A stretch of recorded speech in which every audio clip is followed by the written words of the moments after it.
Hey, everybody, welcome to the Book Leads Impactful Books for Life and Leadership. I'm your series host and leadership performance coach, John Jaramillo. This podcast series is about getting to the books that have impacted the lives of the people in my network, whether it be old friends, colleagues, new colleagues, whoever it may be. I consider these great leads to get to those books that have impacted them, show them the way that they're operating in is like the best way that's provided the best value for their family, for their relationships, for their business. So in this series, I cover three categories of books that they're sharing with me that I haven't read, books that we've read specifically for the series, or whether we read it before we covered the or spoke in the episode. And then the third category is books that are brought onto the series by authors and publishers to get the message of what they're trying to share out there to this audience. And my guest today will be Camille L. Miller, and we'll be discussing one of her books that I haven't gotten to yet. I do have the copy right here, Camille, that you sent me. But for Camille, she's recognized as the pioneer of the sole professional movement. She's on a quest to assist entrepreneurs in building authentic businesses that impact the world. She founded the first global professional organization celebrating the evolution of soul aligned entrepreneurs who are ready to awaken their financial and spiritual potential. Camille is a transformational leader and celebrated influencer in the field of entrepreneurship. She recently released her debut book, The Ultimate Guide to Creating Your Soul Aligned Business, which hit Amazon bestseller status in 6 categories, including starting a business, and ranked number 3 behind Joe Dispenza and Brene Brown in personal transformation and spirituality. She's currently working on her second book, which will be released this summer in July 2023. The Ultimate Guide to Becoming a Successful Soul Professional, 22 Powerful Strategies to Grow Your Soul Aligned Business. And Camille believes there is no great secret to creating a massively profitable business that aligns with your soul's purpose. There is, however, a need to shift your mindset to get there. And Camille and I met through one of my partners in crime and my co-host of the podcast, Mindset Talks Life Beyond the Checkboxes, Prati Kaufman. Prati's a marketing energy coach, and she was also on this series in episode 27 where we covered The Alchemist. So please check out that episode. But all that being said, Camille, thanks for joining me. You are welcome. Thanks for having me. Absolutely. This is kind of a fun way to do a podcast because I talked about my own book, but just books in general. Yeah. I have a reading problem. The series started in one capacity, kind of picking my network's brain to get to those books. And then in the process, I just found out how much I learned from my network about them in that process. So the questions just haven't changed, but I lean more towards the stories my authors or my guests are telling me and sharing with me. So you know what? I mean, it's a new experience for you. It's a new experience for me. So, but for you, Camille, what is it that you do in your day to day? What's the work that you're doing? Obviously, I presented the bio and it gives an overview, but what does it look like, the work that you're providing for your clients? I build community. That's literally what I'm doing. And my goal is really connecting those growth minded, soul aligned entrepreneurs all over the world in a global way. So we can come together as a collective voice and impact the world. Because I think the world needs our gifts, the world needs our businesses. I believe that a paradigm shift happened in the world. It is still happening, but it happened a while ago before the pandemic. The pandemic just made it more real of people really wanting to align who they are with what they do. And in my own life, I felt I was playing more of the role of the professional, and I wasn't really honoring who I am inside, the authentic, holistic side of myself. So I wanted to bring those worlds together. And I also wanted to be credible as a professional, because I think a lot of times I was um, not taken seriously, or I was looked at as less than because of this side of me. So it was really my quest to bring these amazing minds, right, of people building these brand new businesses in this paradigm shift, and bring them together so we can make more of a global impact. So what I do every day is just build community, introduce people to each other, help people with their strategy, their operations, and meet people that have the answers and are doing it. Can you just share some of the offerings that you have in building that community? What people can take away as benefits? in terms of the membership and what they get to build Yeah. those businesses and so on? Yeah. So the idea when I first launched was to give resources and help to anyone building a business in alignment. Anyone at all. We still do that today, but I wanted to really rank up there with the American Medical Association, the Bar Association, or any association that holds its members to a higher standard. And there's Mhm. really no organization like it, a professional organization, not a networking community, but a professional organization for entrepreneurs, right? There's a few communities out there, but it's usually a coach or something who's selling to that community. And I wanted it to be very different. I want this to be more the legacy I leave in the world. And I think that's the difference. But this community has a free level. So anyone can join us. And if you're soul aligned, it'll make sense. If not, you probably won't stick around. And we give Yeah. free classes and master classes. And we have a full learning library. And we have two networking events every single month at the free level. And a free Facebook group where everyone can chat and learn from each other. And build each other up. And then we have two premium paid membership levels, and those offer mentorships under masters that have already created very successful businesses. It could be in mindset, it could be in business design, it could be in operations. I do one called Coffee with Camille, where we just talk about some business topic every single month. There's marketing. We have one called Woo and Wealth that's run by a CPA. And to run a business class, you have to be making $500,000 or more. And it's part of the community to give back. So in some instances, I'm a mentor, but in others, I'm still a student, right? And it's recognizing that we all have gifts and we all have things to learn. And then the top premium level is really the mastermind, where we come together, we're talking strategy and operations and really getting help and best kept secrets from and advice from those that have already done it. So it's a place where you're surrounded by success. And I think that is the most important thing in business, is surround yourself with people that are already where you want to be.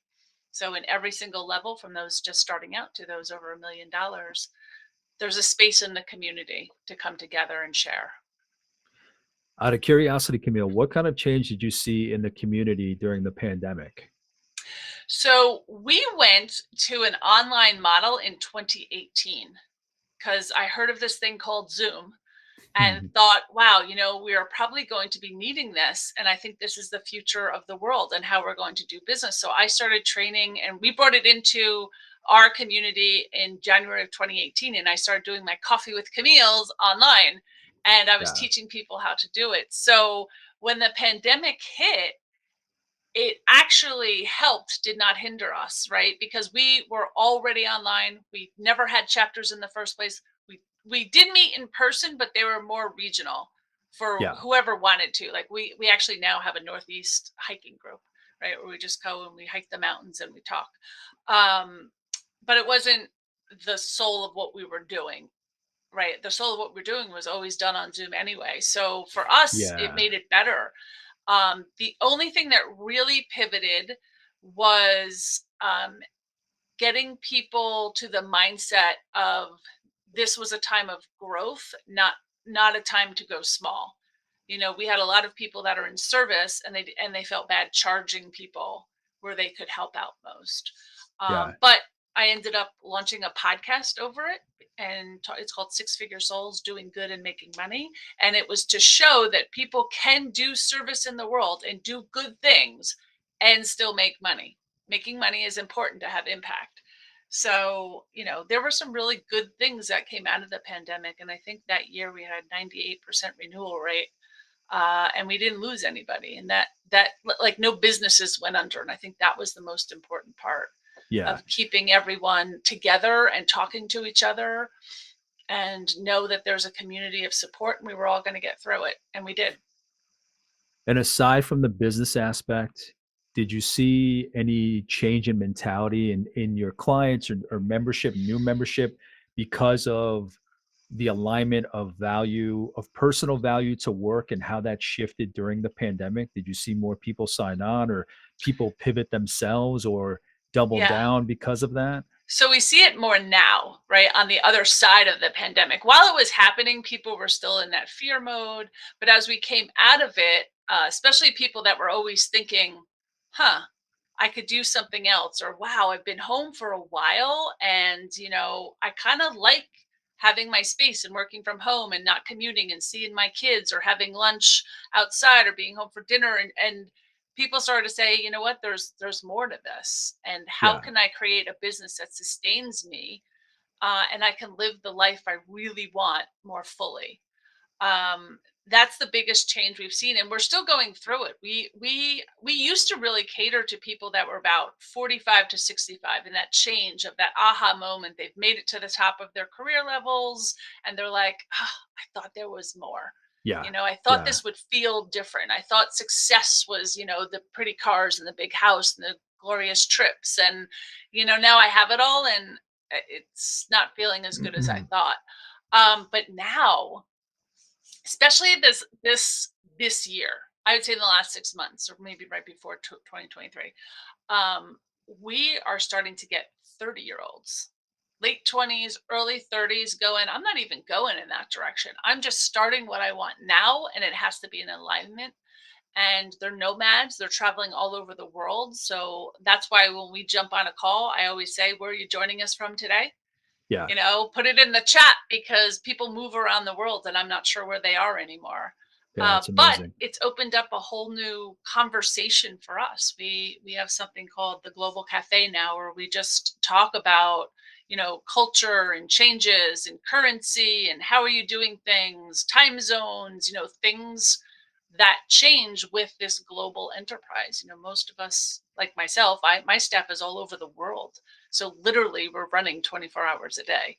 Uh, but I think that's the future too, Yeah. right? Yeah. So, yeah, I think the change is still happening and people are kind of adjusting to it, but it's all good. And for me, it's exciting. Like I love conversation. So just learning about people all over the world and what they want. Yeah. And my job is to tell them they can have it.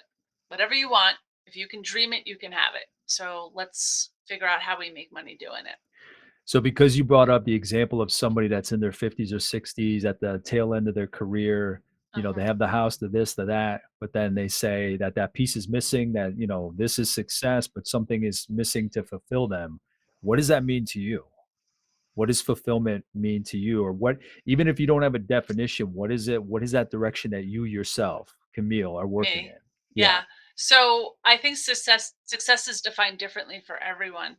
But for me, I used to go for the car, the fancy house, the title, the money, and I reached a point where that no longer meant too much to me. I actually downsized 5 years ago. I divorced. I live a much simpler life now. My twins are actually seniors in college. My oldest one just graduated, so I'm literally coming over this financial hump, right? Congrats. Yeah. And now I'm on the other side of it, and I just want to travel. That's my big thing, is traveling. I'm taking the next year to actually clear out the belongings I still have that are attached usually to kids, and just kind of clearing out and simplifying. I always, since I launched NLBP, was to be able to travel all over the world. I just wasn't at the point where I could do it, so I kind of prepared for this. Yeah. Um, and building this business so I can run it anywhere in the world. Uh, but my definition of success now is being able to send my three kids plane ticket so we can still have family dinners. What was that? I sorry, I cut out. Oh, sorry. My definition of success now is to be able to send my three kids plane tickets anywhere in the world to meet me for dinner.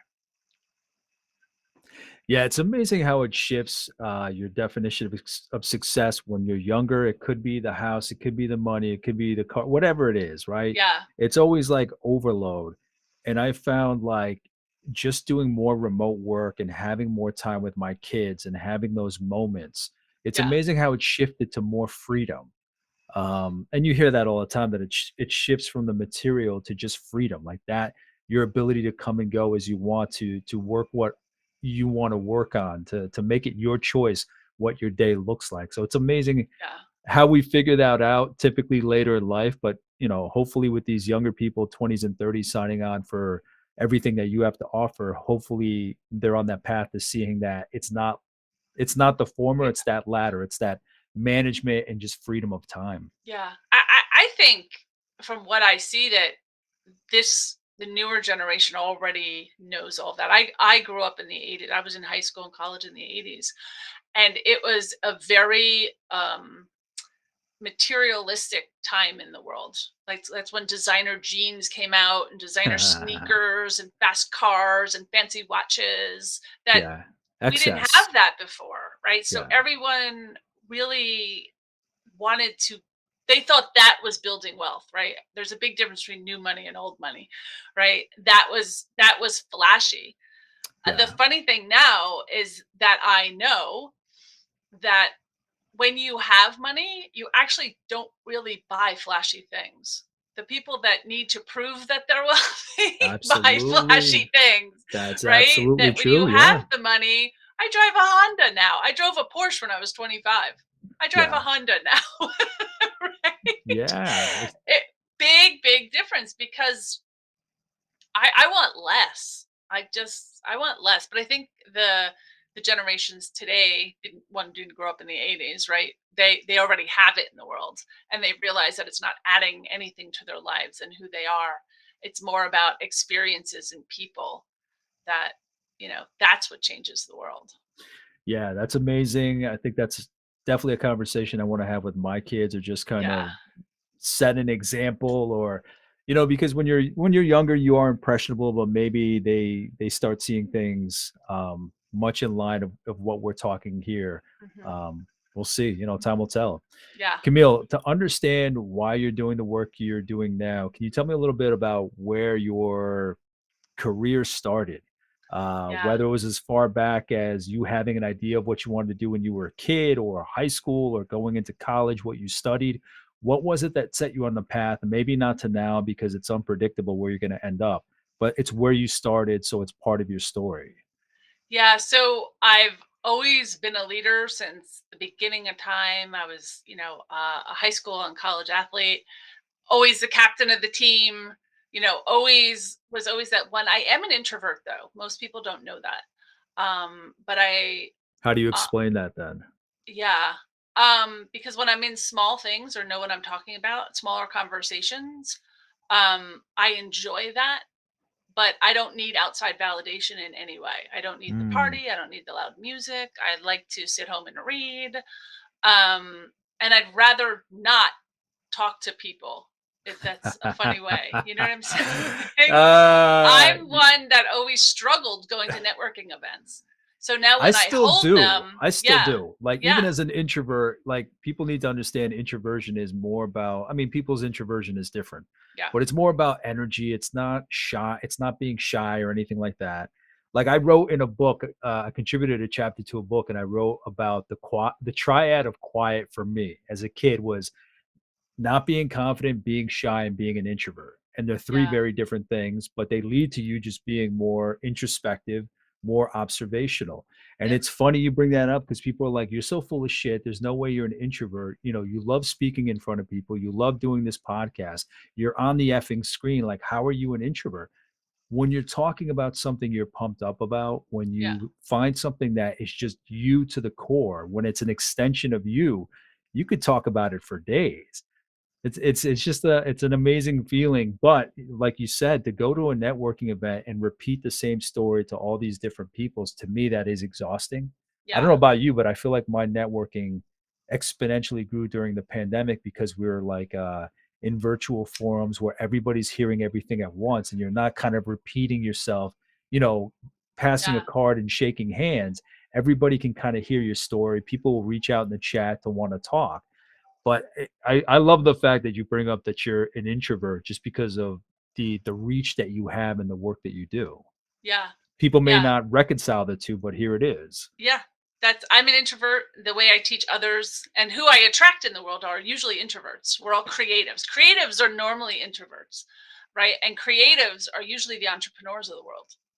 they usually align with someone who's an extrovert. So I tend to have very extroverted friends, extroverted partners, like extroverted people around me. Have you read But this book, Camille? which one? There it is. The Creative Act, The Way of Being. No, I have not. It's by Rick Rubin. Like for all my friends that consider themselves creatives, even if you're not and you want to take a chance, not you, but in general, Right. take a chance on reading a book about creativity. It's powerful. I mean, this is the guy that was a producer for the Beastie Boys, Run DMC, Jay Z, like all these artists across different genres, and he just goes into what kind of like his style. He's saying this isn't the way that everybody should do it, but this is the way that I see creativity. So you mentioned creativity. You may be interested in that book. Yeah. I'll have to put that on my list. Yeah. Yeah, I'm always been creative, but my creativity comes in quietness, Hmm. right? So I was never someone who could work 9 to 5, like because an idea might come at 2 a.m. Right? That's Yeah. why I keep paper and pen next to me at all Do times, you? right? And I've just figured out ways to develop it. But anyway, you asked about my history. So in college, I actually my first degree is in psychology. I wanted to be a counseling psychologist. I worked at a crisis center, then I worked at a group home, and I realized, oh my god, I hate this. So that did not last very long. I ended up going into business and working in nonprofits to help because I was volunteering, and someone said to me, "Hey, you can get this is a job. You could get paid for this." And I was like, "You've got to be kidding me." So that started my not-for-profit career. I was working for a hospital, and they paid for my MBA. So then I got an MBA in business. I was deciding at that time if I should go to medical school. My father was a doctor, and he suggested I do not, that I change medicine from the administrative side and to go get my MBA. So I worked for a hospital. They paid for my MBA. And I thought that would be a new career for me. Um, but what I ended up doing was actually becoming a not-for-profit executive. And I worked my way up through. I did have a little stint as a real estate agent and broker. I owned a real estate company for a while, but then went back into strategic management for nonprofits when my kids were young. um, More because someone in town knew my past, and they're like, "Hey, can you help me out at this nonprofit? We need some help." It was a school for special needs kids, and I was like, "Sure, I'll help out." Went in, did a strategy plan, and then they're like, "Okay, now can we hire you to implement it because we have no idea how to do it?" And that started the whole thing. And then people heard I was back in, and it all started to grow again. But the job I had right before I created NLBP is I was the CEO and executive director for the Northeast Organic Farming Association in New Jersey. So I was the CEO for the state of New Jersey, and I later became president of the entire Northeast, which put me in Washington working on our organic label and in Wow. our organic caucus with our senators, but most importantly, talking about genetically modified food and your health and your body and your gut. And then I started working in my doctorate on first nutrition, but then I switched out and went to mind body medicine. But through all of it, I feel like every section launched this new hyper focus of learning something new.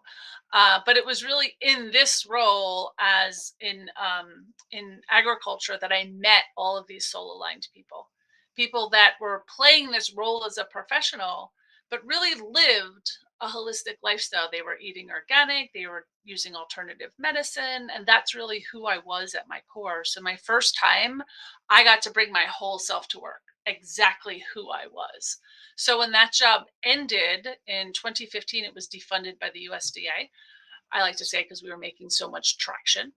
Yeah. Um, I found myself kind of searching for what's next in life. What are my next career? And although I had offers from hospitals and universities, I realized in that moment that money was no longer the factor that kept me going. I already had all the stuff, I had the titles, but for the first time, I was making such an impact.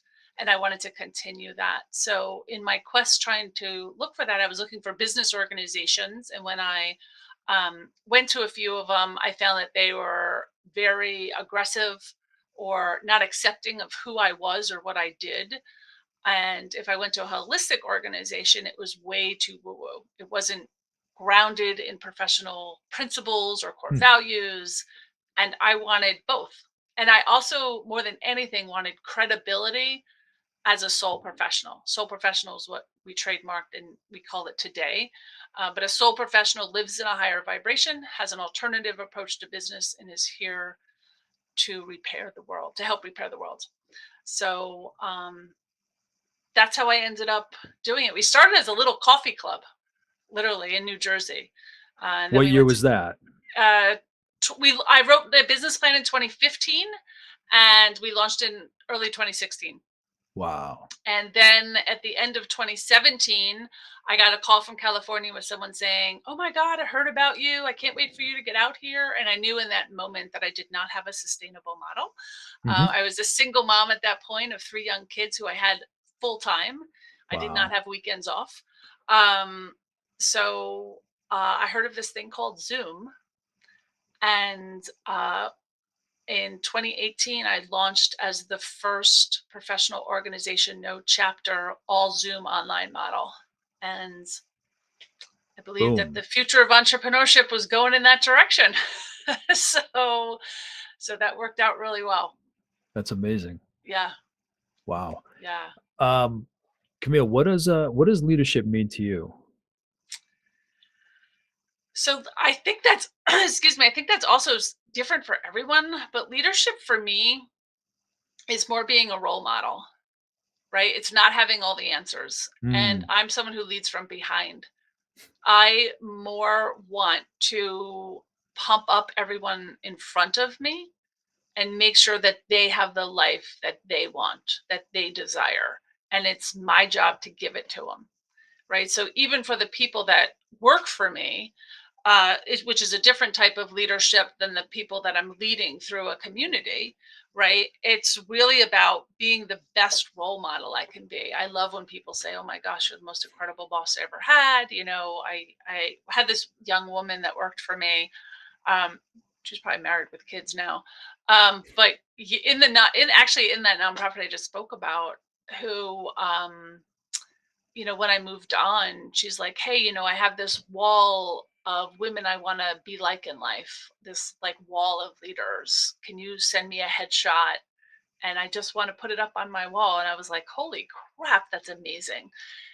Just to be loved. And I still hear from people I even trained in business from years ago, mm, that I was an inspiration. And that to me is the mark of a leader. Like when people from your past say, "Hey, you had such an yeah. impact on my life." That's important, and hopefully I'm still doing that for a lot of people, not only that work for me but in the community. I want to give them the resources they need to build the businesses that give them the lifestyle that they want. So for you, in that definition and living that, where do you think that comes from for you? You mentioned that you were typically the captain of your sports teams, Yeah, but there's a difference between everybody that's a captain on a sports team may be a great leader later, but they may be leading from the front because they're so yeah, used to that. How did yeah, how did your style how did you craft your style of leadership where you thought about, and I love that you say I lead from the back. yeah, Some people may live that, they may operate that way, but you tend not to really hear that too much. yeah. How did your style evolve to So what it is? it's completely natural. I didn't even actually know until later in life, because it's just who I was, right? So because I'm an introvert, I never wanted to be the face of anything, Yeah. right? I always put other people, even today, my staff, I'm like, "Does anyone want to lead this?" You'll see in my community, people lead all Yeah, I've sorts of seen things, I've seen right? I've seen that, And yeah. they're always like, "Hey, we'd love to see you do a master class." Yeah, no, I'm not Yeah, yeah, gonna, yeah. right? You hear from me enough. So I do enough. Um, but I'd rather put other people before me. And I think it comes from being an introvert. Now, in all fairness, in sports, I probably was the best player, right? So you led by a different example Yeah, there in yeah. sports when Yep. you were young. Um, but I don't know. I'm a natural leader. I've learned that about myself. I just always pick up the pieces and go. I try not to do that a lot in my personal life, and that's one of the things I had to learn. what we say of like letting go of that masculine energy and Yeah, just yeah. allow it to be, and not fix things, not go in groups and I'm the leader. So I try not to do that in my personal life and let someone else take control. But Yeah, it's funny in these conversations hearing people say that they're all in on their business, what they want to do on fixing, and then having to step back in certain moments and not be that way. However you want to describe it. But yeah, yeah, it's interesting hearing that people need to kind of catch themselves and not wear that hat the entire time. yeah, yeah. It's easier too. Yeah, It's yeah. easier to just be in flow. But that was hard too because I'm a recovering control addict. So I've heard that too. Yeah, no, I've yeah, heard that I too. just don't live in that space anymore. Yeah. What do you think it was? Just because you realized how much could be done when you kind of did sit back, provide what you could to the people you were leading, but kind of let them lead naturally from their own Yeah. skills, values? What was the turning point? Was there a turning point? Yeah, so for me, it's been probably about 5 years, and it really came, I think, through my divorce. That I realized that I was trying to control everything to be in because I was in a not a, such a great situation, and by controlling things, I kept control of things in my life, right? So once I realized that, right, I did go through counseling afterwards, but once I realized that, I was like, okay, like I'm free now. I can just let go of all of this. And that was, I think, the most freeing part of it is when you don't control things, sometimes you control more, but you're also open to so many possibilities that Yeah, are always coming your way if you just listen. They were always yeah, there, but you couldn't see them or hear them. Right. And now I come from a place of, I'm a much calmer person, but I also come from a place of, let's see what happens. Like and I literally just kind of like, let's see what happens. My kids don't love that, but I'm like, yeah. yeah, whatever happens, we'll go from there. We'll fix it. We tweak it. We could, but maybe something really amazing will happen too. So let's just go in that direction. So, Yeah, I love that because like I brought it up on here previous times and like in the speeches I give and whatnot, but I'm fascinated by Maslow's hierarchy. hmm, And like obviously not to go through all the layers, but the bottom is what you need to survive, right? Food, yes. shelter, security, yeah, yeah, yeah. And I've given a presentation where it's like, your life is it essentially after your security is built, you have your house, you have your home, clothes on your back, what you need to get to work, like all Yeah. the life or death stuff. We overcomplicate life after that. Like what we talked about, right? The Agreed. excess of the 80s, right? You have what you need, then you feel you have to pile on all this other stuff. Hmm. But it's amazing when you get to that point. And obviously, you didn't think about your mindset because of this, but it's almost the same where it's kind of like, okay, you have your daughters are safe, secure. You have your job, you have your shelter, you have the clothes the stuff that you need. Yeah. Everything else is kind of like a bonus. Yeah, let's see what happens. Because like the security, the safety, all the things we need, the life or death stuff is taken care of. Everything else we can build, we can design. Um, so it's just amazing that you bring that up. Yeah. So one of the most aha moments I've had was actually during Superstorm Sandy. We were in the house. We lived in a very large home in the middle of the woods. And um, we were getting ready for the storm because we always lost electricity. So that was just kind of what happened, right? So we were getting ready. The kids, we had the s'mores probably going and candles and everything. And we had lost electricity, and the kids were really excited because sometimes we camped out because we were doing it for like warmth and safety. But we It's always an made it really, adventure. we made it really fun for the kids. Yeah. And all of a sudden, we took an 80-foot tree to the center of the house, and it Wow. came right through our house, right? And on the main floor, we were safe. But I remember my husband at the time looking at me and going, the rains are going to come. We're going to lose everything tonight. So run through the house and decide what we'd actually need to live. Right. And it was in that moment going, what do I actually need? And we had a big house, right? And running through, um, and realizing, oh my God, I took my gold wedding ring and pictures of the kids, and that was it. Yeah. There was no, Yeah. and my laptop too. And I was like, there was nothing else I actually needed. And I went through every room and kind of went, what's in here that I need? What's in here that Yeah. like, and I remember my husband going, go get your jewelry box. Oh, We're not yeah, leaving. absolutely. Yeah, certain But, stuff, if you can grab it, yeah. but it was so funny because it didn't even occur to my gold wedding ring was it. And that's actually the one I got married with, not the ones that were on my fingers. Okay. Right. Because we had replaced them all. And it was the most interesting thing and that aha moment of, oh my God, I've accumulated all this stuff and I don't need a Yeah. thing. I don't need Yeah. anything once I know that my kids were safe. Right. Exactly, And that it kind of was thing. clearing out the house and moving everything out because the top floors, the thing came through. So we were moving everything down off the top floors. We ended up not losing everything that night. The tree was still in the middle of the house. But Yeah, yeah, yeah. it didn't rain like it was supposed to. And the next day we were able to tarp the roof and everything. So we didn't actually lose anything, but it was that moment was such a moment for me of I've accumulated all of this stuff and I don't need any of it.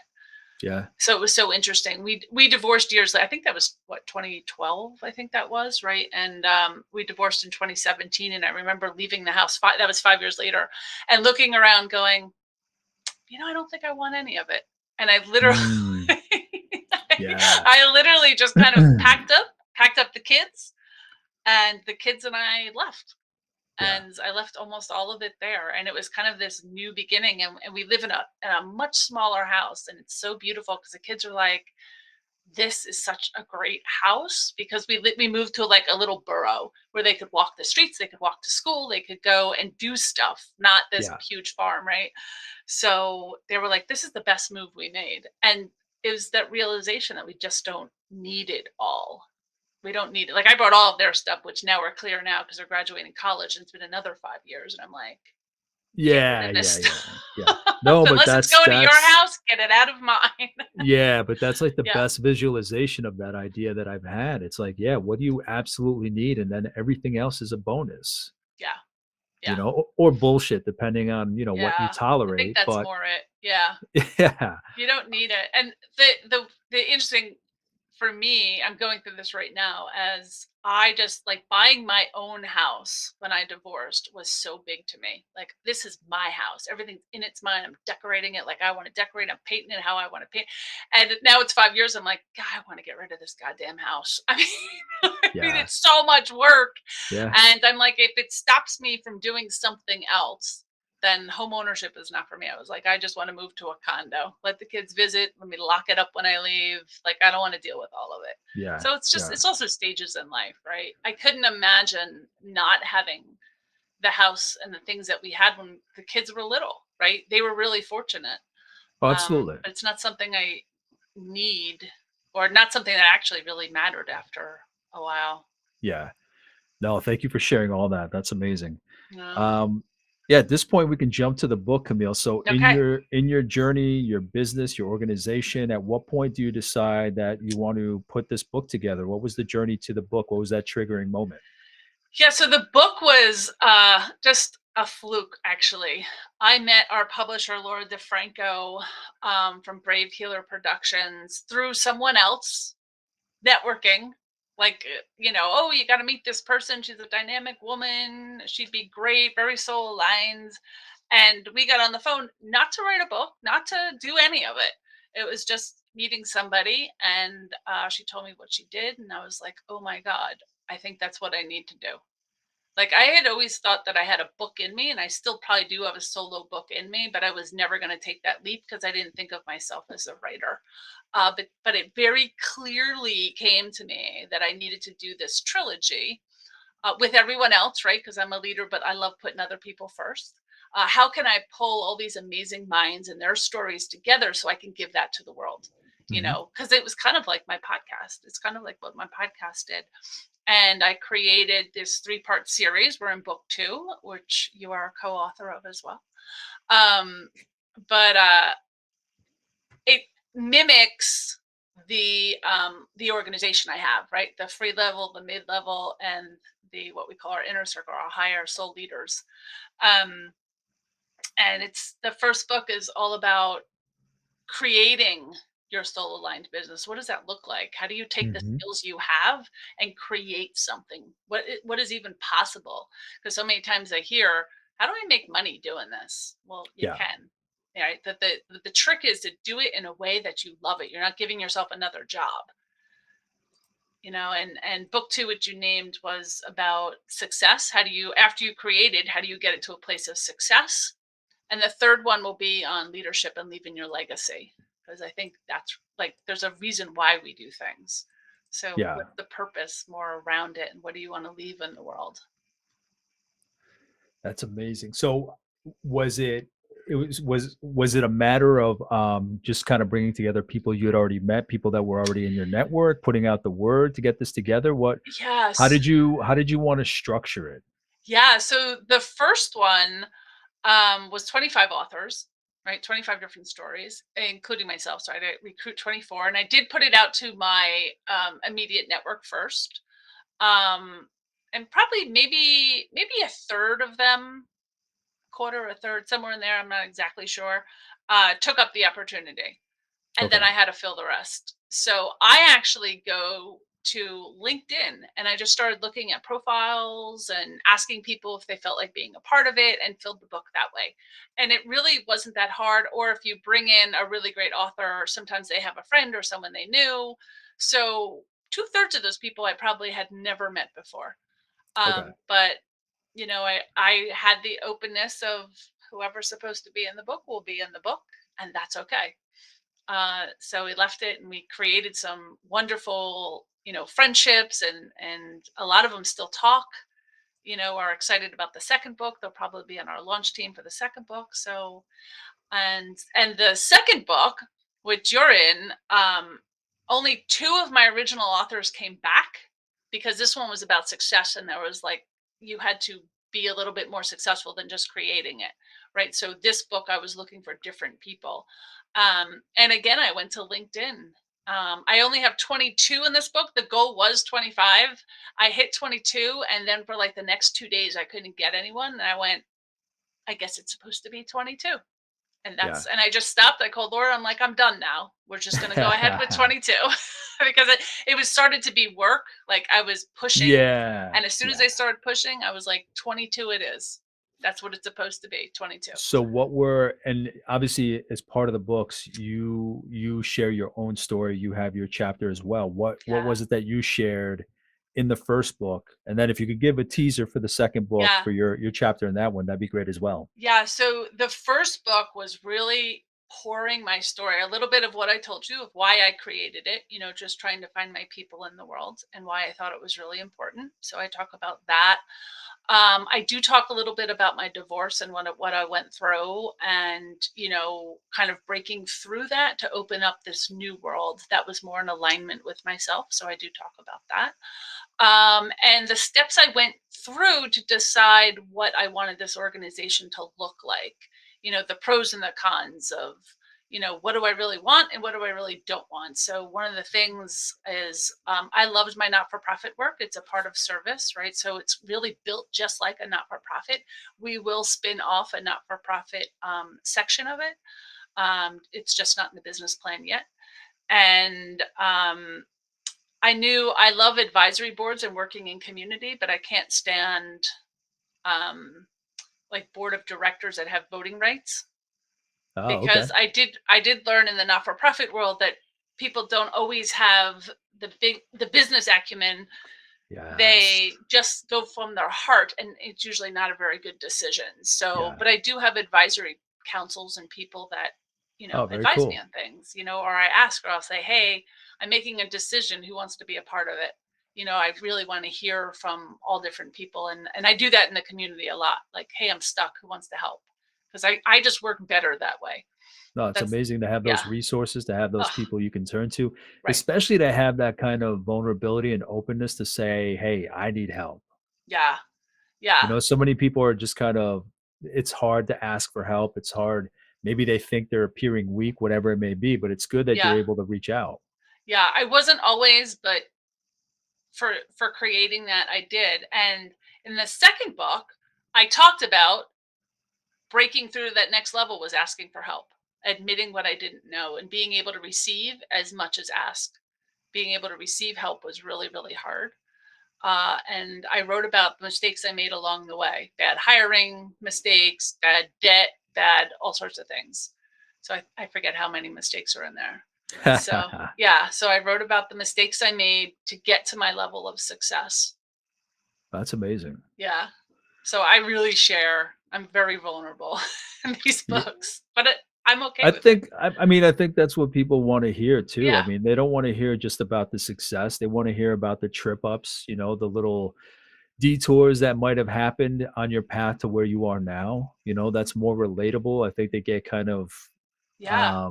kind of maybe discouraged if they're just seeing success stories. They want to see everything behind the curtain, all the chaos in the kitchen before, the Exactly. final story is told. Exactly. And I think that's what both books, and the third one will be there too, show, right? They talk about, I mean, there's people that's talking about drug problems, addictions, homelessness, losing their kids, bad divorces. I mean, there are some amazing stories in this book that, both the first one creating it and the second one success, that, people had to go through a lot. And I think that's important to show. Entrepreneurship isn't easy. And I say that multiple times in the second book. It is not Hmm. easy. And there are plenty of days I wake up and go, do I still want to do this? Is this really what I want to do? Is there an easier way? But actually, we had an inner circle hiking trip this past weekend, and someone said, I shared that, sometimes I still have those days, and they're like, "Do you have a plan B?" And I'm like, "No." And someone said, I always felt like if you had a plan B, your plan A is Yeah. never going to work out. And I was like, "Nope, I've never had a plan B. Never even thought about a plan B." Yeah, that is true when you're so Yeah, focused on something that you don't even give a consideration of plan B. Whereas if you're thinking of a plan B, you're planning a plan B, that's taking energy away from that first focus. So exactly. I Yeah. love that kind of advice. Yeah, yeah, and I do speak about focus in this next book that's coming out as well, because I learned the hard way last year that I let my focus go in too many directions, Yeah. and it ended up hurting. Like I was just mediocre in a lot of things, and that is not the way I do business. I usually pick one thing. Great book, by the way, The One Thing, Yeah, I've heard and of it. just do that. So I talk about that book all the time. Yeah, Think I'll focus have to on have one you back thing. to talk about Oh that my book. god, I think that's one of the best books. I have like a few favorites that I tell every single entrepreneur. That is one of them. The One Yeah, Thing. and the one thing I think it's one that's popped up so many times in the last couple of weeks, whether I'm looking for something online and it pops up, or it's suggested by Amazon, or I hear Yeah, some people talking about it. it's like Camille, a can you? 2 hour read too. It's like really thin. Oh, those are the best. Yeah, Those are you the read it best. tonight. Yeah, exactly. When I order a book and I didn't look at the page count and it gets here and it's like a Bible, no offense to the Bible, but I don't like focusing too much on the same story or the same author for too long. Yeah, And that would lead me to read three or four different books that had three or four different energies, messages. I do that. My resolution in 2023, if there's any resolution I'm keeping, is just sticking to one book at a time. So I'm very particular about what I read. So when somebody tells me, hey, you could read this book in a day or a night, but it's chock full of information, you're not sacrificing any value, I'm all for it. That's a hard. I couldn't do that. I always have 4 or 5 books going No, at a time. no, I was They're the same different way. energies. It's Yes. what I feel like, and that I always have Yes. at one going on Audible. So if I'm Listen, doing and listen, you dishes or don't doing you don't something, need I to can listen. justify it to me. I Yeah. completely get it. At the end of the day, you're like, okay, whose voice am I up for? Whose Yep. energy am I up for? Hmm. Do I want to be motivated? Do I want to be inspired? Do I not want to think too much and I just kind of be entertained by the writing, whatever it may be? But it's Exactly. amazing when you reach out and you have your pile, you're like, okay, which one do I want to cover? I like that, but at the same time, I'm challenging myself just to stick to one. So it's working Exactly. so far. Good for Camille, you. when it comes to the first book, can you just kind of give some examples of some of the chapters and what people may find when they open the cover and dive into that journey? Yeah. So the beautiful thing about this is you do not have to read it from cover to cover. I think that's the beauty of all of these books, by the way, is you can really just go through the table of contents and pick a chapter that you know sings to you. I'm looking for a name right here. Right. So my chapter, what is it called? Staying in your lane of joy. Creating your ultimate dream job. So you can start with that, or if you want to do something else, you can jump to someone who's in sound healing, right? And you can see what that was. Hers was all about her first business card, and how her first business card kind of changed her life. And I thought that was pretty amazing. Um, um, we have one who's a brand manager, Hmm. and she talks about own your magic, become magnetic with a soul aligned brand. Like, how do you talk and how do you use words that make other people understand what you do? Right. So you could literally just jump to whatever that looks like to you. We had someone write about how do you merge your business with your spirituality. If you're a CPA or a doctor or an accountant, oh, that's the same thing, or a lawyer, right? How do you merge this other side of you into making money? And that's in here too. And we do have an attorney in here that gave up her practice. That's all in this first book. But it's Yeah. the first book. I felt that there was this common thread in the first book, because I don't read it till before we publish. I read it after everyone signed off on their chapters and they're done, and then I read it from cover to cover. And I found that there was this common thread of a point in life where they had this aha moment, and then everything pivoted and they went in this new direction. And I think the stories are different, but they're all kind of the same too. So no matter what people were doing in life, they had this moment and then they pivoted and they chose to go in this new direction and build a business from it. So that's what this first book was about. Mhm. And I found it incredibly inspiring, just incredibly inspiring at every level. There is not a bad chapter in that book. Really, really good book. Yeah, I like the way it's done just because, again, as evidenced by my ADHD when not picking back in the day when just kind of having all these books and whatnot. Yeah. I like that it mixes up people's stories, Hmm. people that are at a certain level of success or a certain level of business ownership. And it's like this podcast, it's like your podcast, which kind of influenced your first book, where it's like all these different stories. If you come on this series with me, you're typically a reader, you love books. Hmm. Typically it is somebody that stands out in my network, not somebody that's mega successful or anything, but just is putting Right. out good energy, is putting out great messaging, isn't just doing the traditional networking of liking and this and that, but is really out there trying to contribute to their environment. It's the same kind of thing where it's like I have all these guests and they all have individual unique stories, but we're all working towards the same thing. We're trying to get Right. that value out there. We're trying to create communities of value, of worth, of realization, of people being able to realize about themselves that they have so much to offer. So I love that it has just that variety of experiences and voices. And like you said, there are so many people from different specialties, backgrounds, educations. You figure out that you have more in common with somebody who's a lawyer, even if you're, Yes. a doctor or you're a construction worker or you're whatever it may be. It's amazing how much our stories can be a common factor, that we have more in common than we think we do. Absolutely. Absolutely. Totally agree. Now, Camille, in I've seen what goes into, well, part of it. From my angle, I can see Right. a good amount of what goes into putting this thing together. Getting Laura's for the second book, getting Laura's emails about, your deadlines, the editing, here's a proof, get it back to me, yada yada yada. Aside from the writing aspect, but you can include some writing lessons. How Hmm. did these processes, how did the process of the first book, what did you walk away from with it? With from it, what did you take away? You go into it with one idea of what it might look like, but when it's all said and done and you see the book and you read that first full manuscript of the final proofs, how did this change you as a soul aligned professional? How did it reinforce your ideas, your values, your mission? What changed in you with that first book coming out?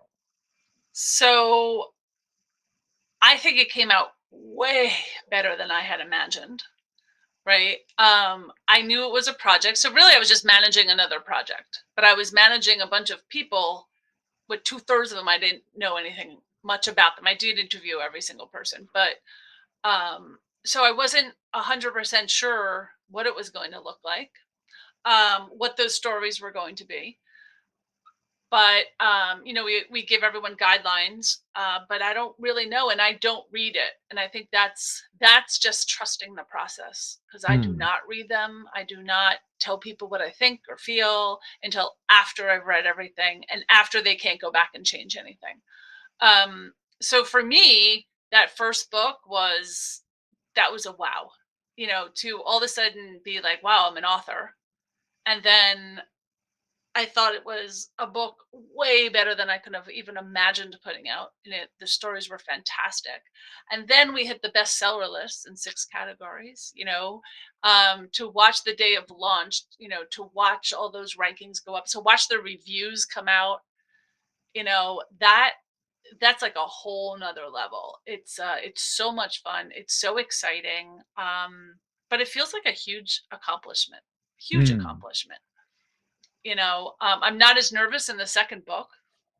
There was no hiccups, which we had a few hiccups in the first book. But I learned from it, and I trust the process. Just like when I didn't have the 25 and I went with 22, I'm like, it just is what it is. That's okay. We'll see what happens. Yeah. It's a lot of trusting the process and trusting that there's other professionals on this, and knowing that whatever comes out is what's supposed to come out. That's the way it's supposed to be. So Yeah, that's something that's come up a lot in this series too, is just kind of doing what you can, putting in what you can for the work to get yeah, to the final product. But once the final product is out, whether it's a book, whether it's a service, whether it's a TED talk, whatever it may be, you kind of be detached from that. You yep, put in what you yeah, could, you did the best you could, you poured your heart into it. You kind of just let it go and let it get yeah, out there. yeah. Books. A lot of people think that there's like a lot of money in books. Like if you cover costs, you've done pretty well in life. Yeah, Like yeah, yeah, yeah. books are really marketing pieces, and so people can get to know you. So I feel like um, after it's out and we got it to market, that job is done. I'm still talking about it. I know Of as the course, second of book comes course. out, people will buy the first book. So it's kind of like that legacy and that piece, which is really, really fun. It's awesome to say that you were a co-author in a book. Um, but I definitely detach from it. Definitely detach from it and just be like, okay, it's out there. Let's see how it does. So So aside from book three in this trilogy, and when did you decide it was going to be a trilogy? I mean, I know not I just when, because knew you knew. Okay, from the beginning. I just knew when I signed the first one. I was like, there'll be 3 books. I okay, just knew it. When I was working with the designer to do the front cover art, I was like, there'll be 3. So they have to have the same themes and ideas. There'll be different colors, and awesome. yeah, so they'll all be very similar. So you can tell that they're a trilogy. But I knew when I signed on that there would be 3.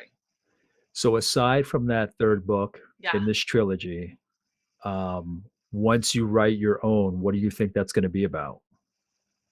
Oh, If you already have a general idea, my own, yeah, yeah, it's gonna be staying in your lane of joy, which is the name of my first chapter in the first book. And really probably about my road to success, but lessons along the way, probably a little deeper, because my road is really in each of these books. So it'll probably be, you know, taking all of those, but really doing more lessons. Because I think, yeah. I mean, I if you still have think so much about more it, to learn. So yeah. I mean, if you think about it, I don't know about the first book, but for the second book, our limit was like 3,000 words. yeah, the first book was So 2,500 because there was yeah, so less. you can extrapolate like Yeah, little mentions you made in there and have chapters based on like a exactly. sentence or two that you already wrote in these books. So Yeah. Yeah, That's awesome. I have an outline going because I have a notebook for all of the books, right? And what I think will happen.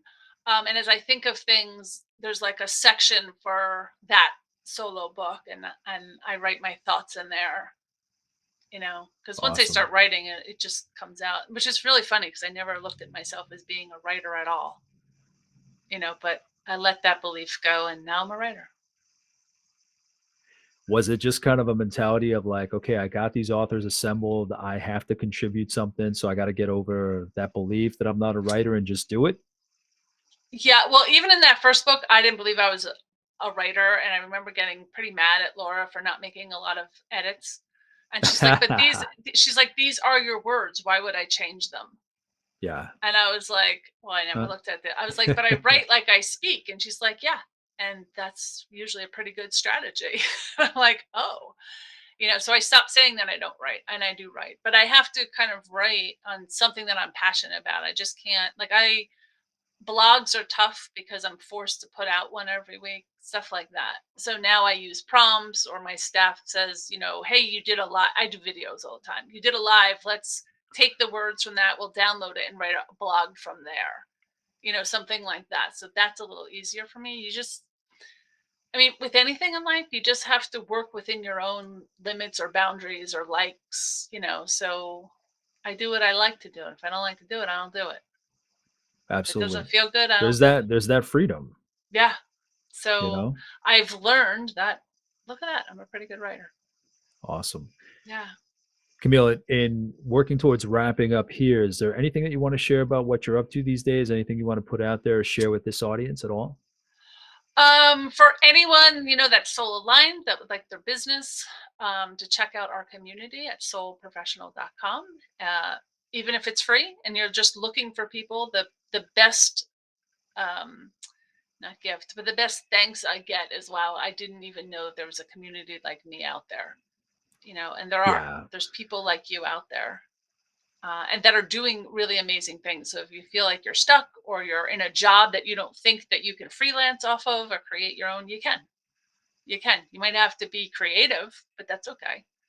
Uh, Yeah, I we would can all recommend that create it. anybody try it just because I think I've met so many people and coached so many people that they want to get out there and experiment, even within themselves, even if they're an Yeah. entrepreneur in their organization, but they're just so tied to the deliverables of a job description that they kind of give up on themselves. Yeah. And when they get to that point of fulfillment, it's that they've gone back, picked up their values, brought them forward into their job or to step out on their own. So if this does resonate with anybody, check out what Camille is offering, because I mean it's all about just figuring out who you are, what you want, and bringing it to your business or your organization. So Yeah. even just checking it out, you know, exploring, there's nothing to lose. Yeah. Yeah. Just knowing that there's people like you in the world. Like, you got to surround yourself Absolutely, with entrepreneurs, right? If you're an absolutely, entrepreneur, that's what you got to surround yourself with. absolutely. Camille, thank you so much for sitting down with me. You are so welcome, John. Thanks for having me as a guest today.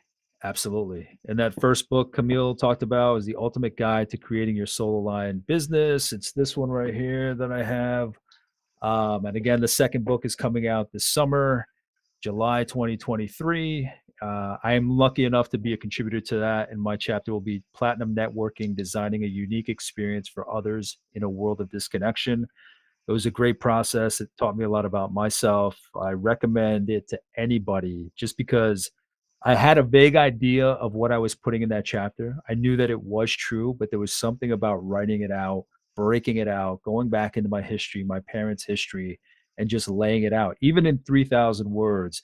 That was very therapeutic. So I appreciate that opportunity, Camille. It was a fabulous chapter too. I Really, really appreciate good. that. Yeah, I learned a lot about you. So yeah, 3,000 glad you words. were I there. mean, there's just so much you can Succinct. You learn, have to be really succinct. you know. But if there's anything that I might have missed in this conversation, we're limited on time, but there's so much that I want to know, and I can drag Camille down rabbit holes of just queries and curiosities. But if there's anything that I might have missed, do you think I should have asked? Please reach out and let me know, and I will reach out to Camille to get some additional feedback or ideas. But in the meantime, thank you for watching and listening, and I'll talk to you soon. Take care.